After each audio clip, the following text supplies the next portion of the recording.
welcome to this full moon in Leo forecast for the moon of the 9th of February 2020. It is an intense time, and many of you have texted me or sent me SMS or messages asking me about the situation, the situation of these days, which is really intense. It is really an intense time of transformation. And then before I start talking about it, I would like to recap a little bit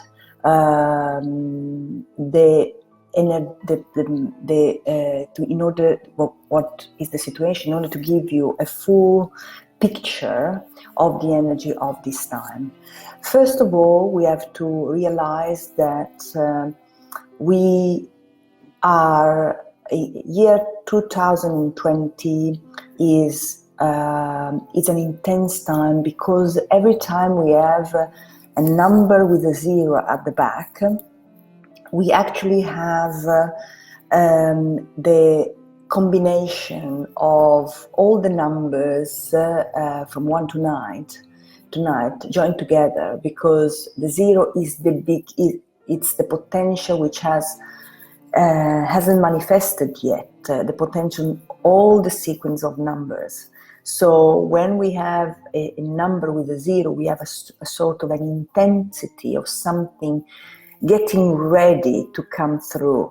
It is also, for example, number 20, the number of gestation, of giving birth. So it's getting ready, preparing an energy that we are going to move into, which is the energy of the new time. Besides that, is also 2020, we just ended a decade, and then started another one.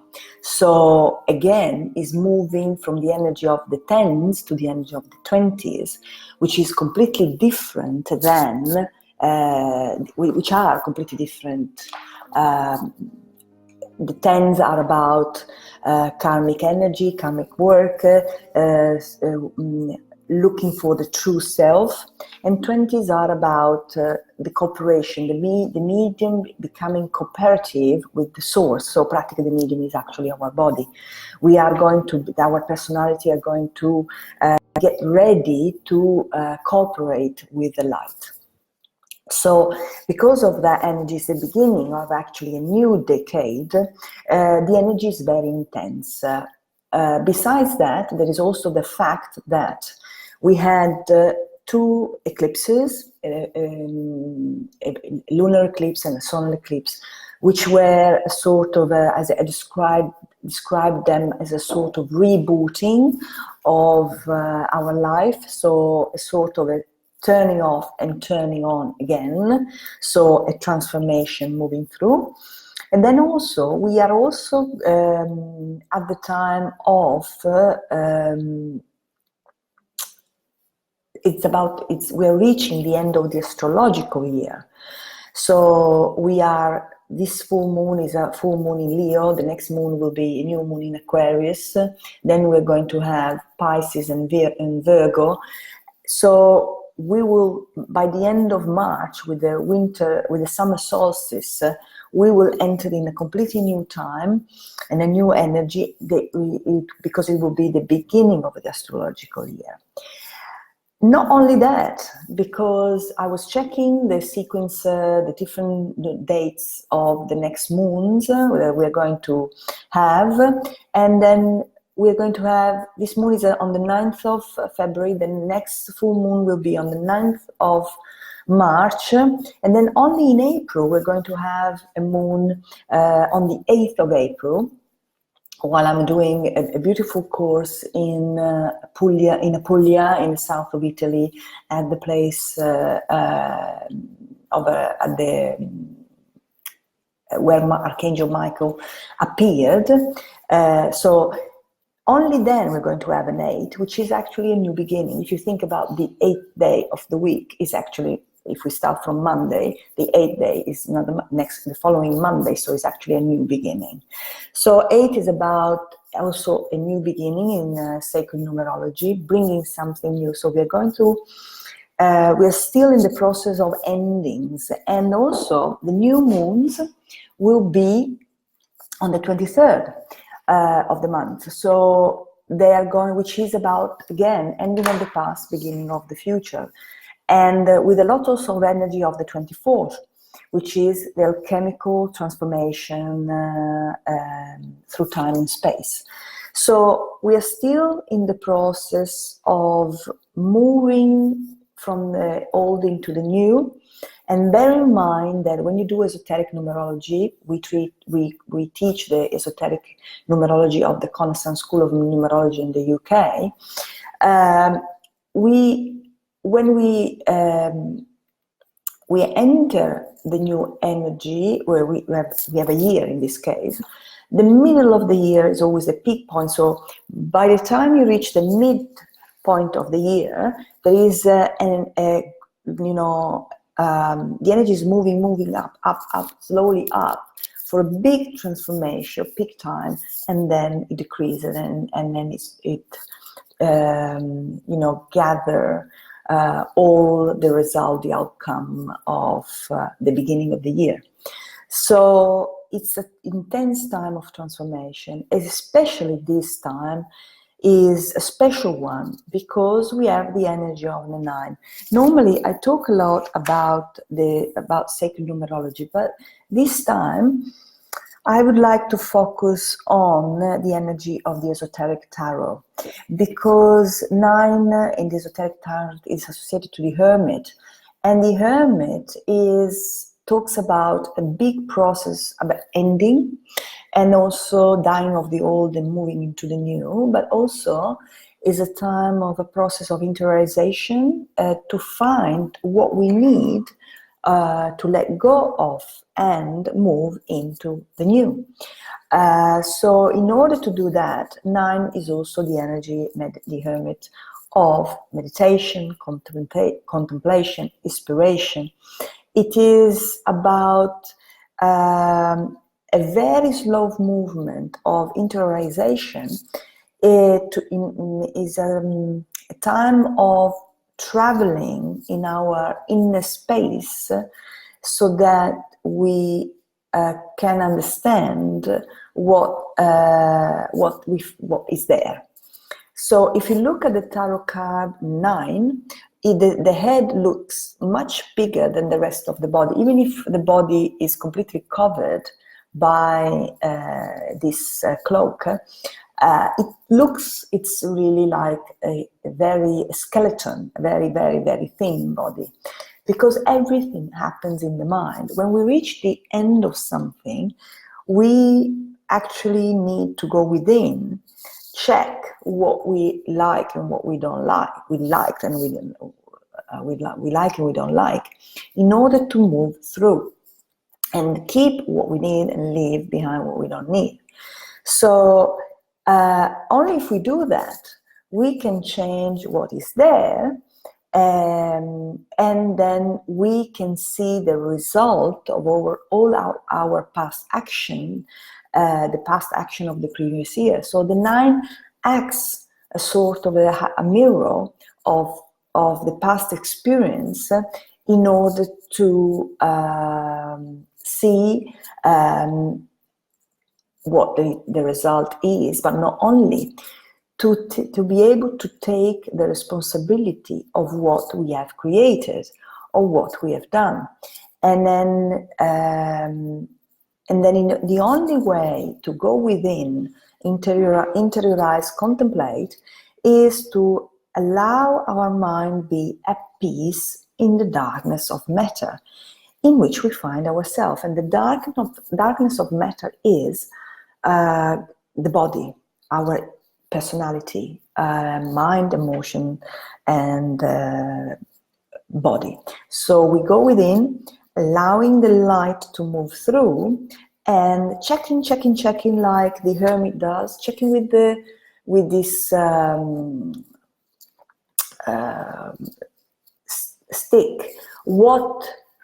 If there is still there's something that we need to work on, let go of. It's like where we're about to move house, and then we prepare everything, boxes, and then we go back to check if everything we have done, we've left something or anything, in order then to finally close the door and move into the new.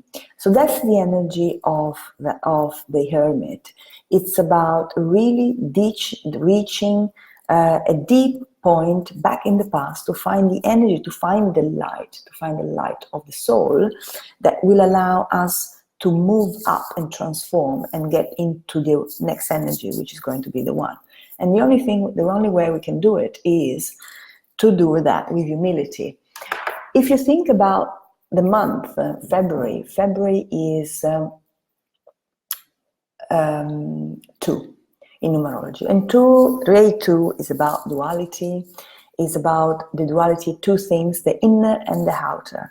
We're looking and see if the inner and the outer match.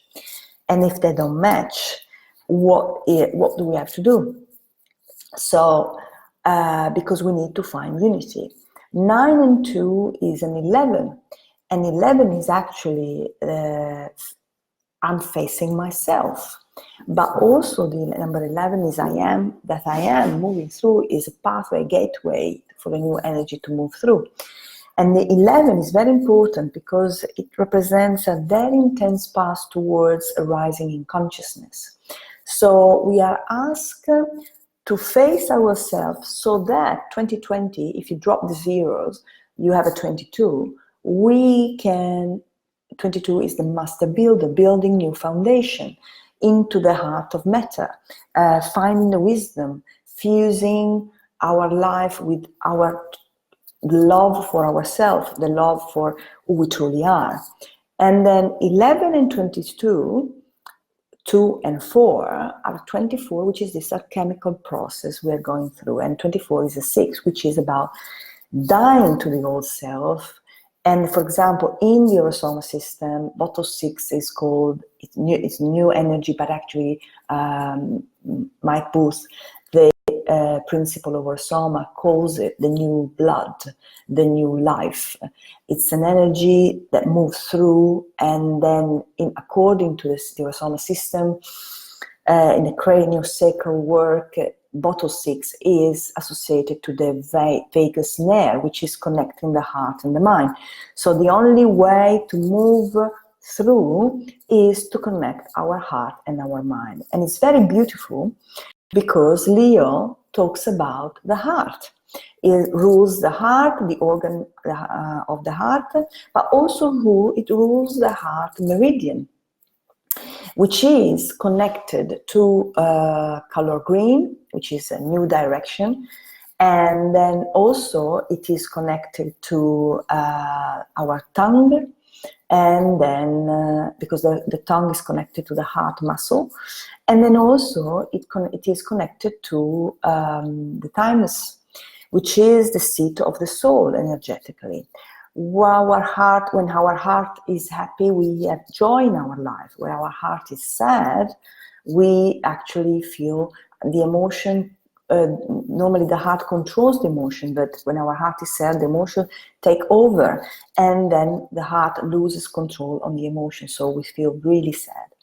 The seat of the soul is the heart, somehow is the heart within the heart, which is actually what Bottle 9, the day of the moon, the full moon, is all about.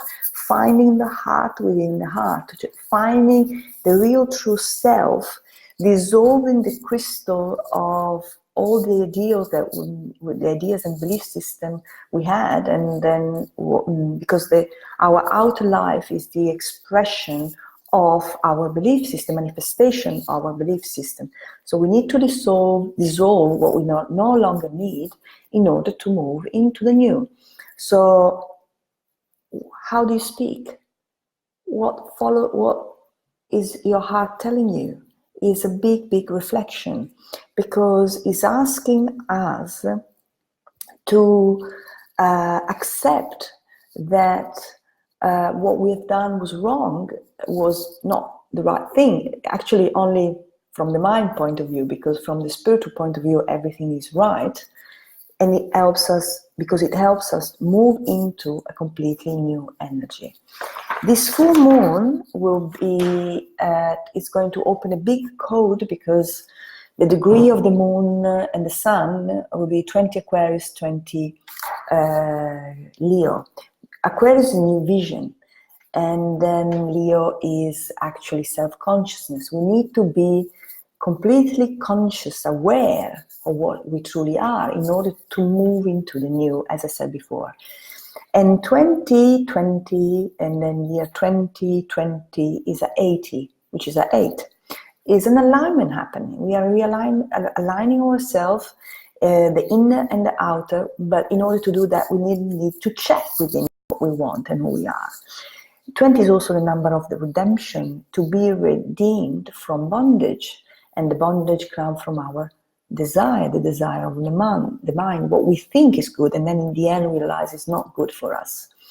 A release, being redeemed from the oppression of desire. Sometimes we do things because we want to fulfill a desire of the self. In fact, the degree of Vesta, which is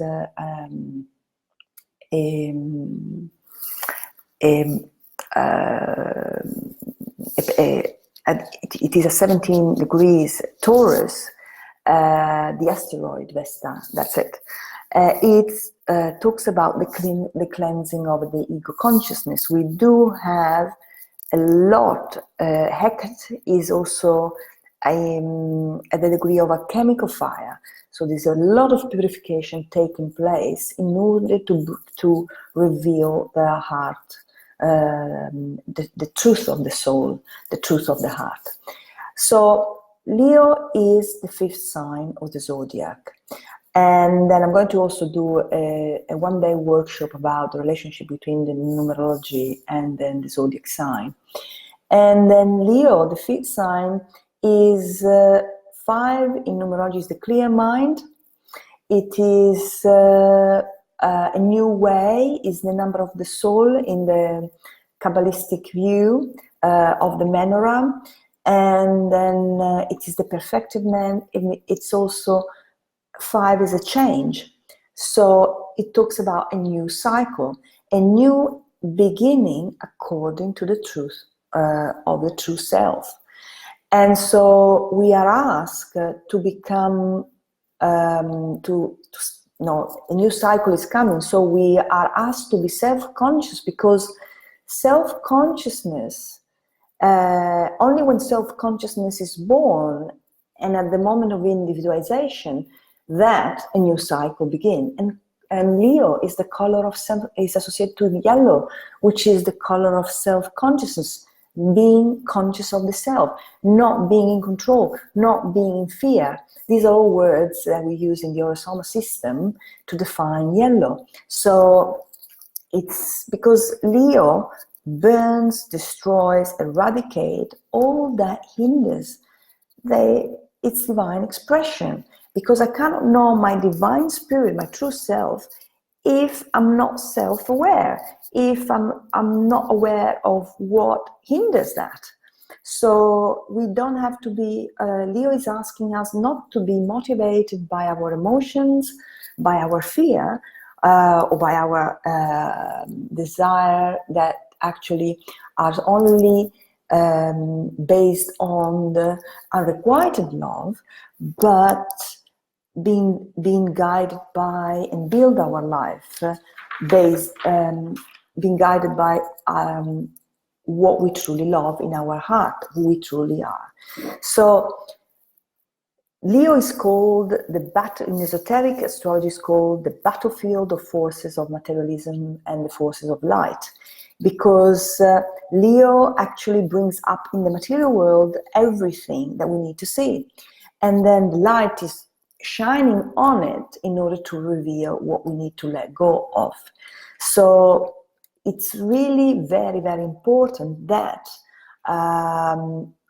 we become aware of what our mental activity, because the heart meridian is the emperor of the body, mind, spirit, the connection, the energy flowing, in order to do something about it. Very important for Leo is Uranus.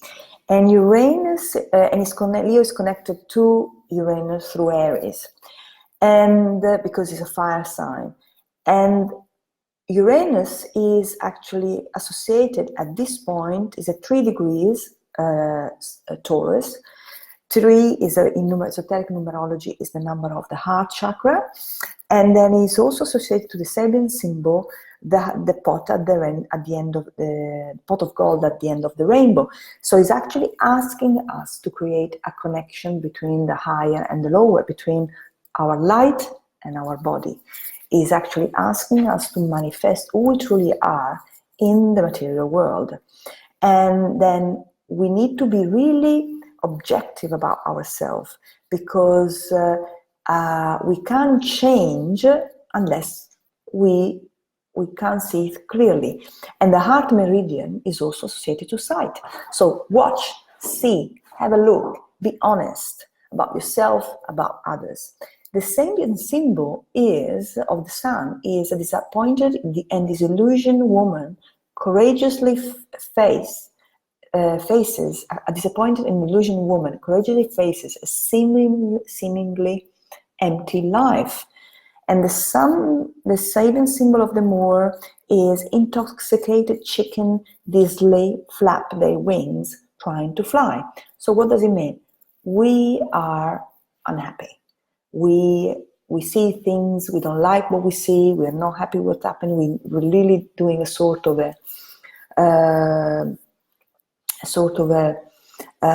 deep questioning. We try to get out of it because we don't like the situation, but we are asked to really go deep within in order to transform it. And we also need support, because this astrological chart is asking us not to do things by ourselves, but to look for the support of somebody that can help us shift from the mind, I'm talking about the intellect, into the heart energy, reaffirming who we deeply and truly are. Because we need really to dedicate and attune ourselves to the inner voice of intuition. So it's very important for us to return to the body and to listen. Take time, walk in nature, and because Ceres is asking us to transcend nature, the nature of the body, our reaction, our tendency to be sad, look honestly with humility and reaffirm the inner light, in order not to be changed by what is on the outside, because of what is on the outside is manifested by what the energy that is on the inside in our true life. So it's a big time of transformation, big time of new beginning. So my recommendation would be listen to our true self, because also Hecate is a conjunct Antares, which is Archangel Uriel. And Archangel Uriel, for those of you who use our Soma system, use Archangel Uriel or the air conditioner of Archangel Uriel to help you dissolve the patterns of the mind, the belief system, in order to connect, and at this big crossroad, to choose not a reaction, not fear, not anxiety, but choose your heart. Because remember, bear in mind, always remember that the heart field is 60 times bigger than the field of the brain. So it's sometimes difficult, but remember that matter is dark. When we all go deep into matter, into the transformation, we need to illuminate, shine our inner light into matter to rearrange it according to our true self. So big time transformation. Hold on to your heart. Listen carefully. Take time to listen and choose. Always choose, not your mind, your heart energy. Wishing you a wonderful full moon in Aquarius, big transformation. We're moving through, and then God bless. Talk to you. See you next time. Bye-bye.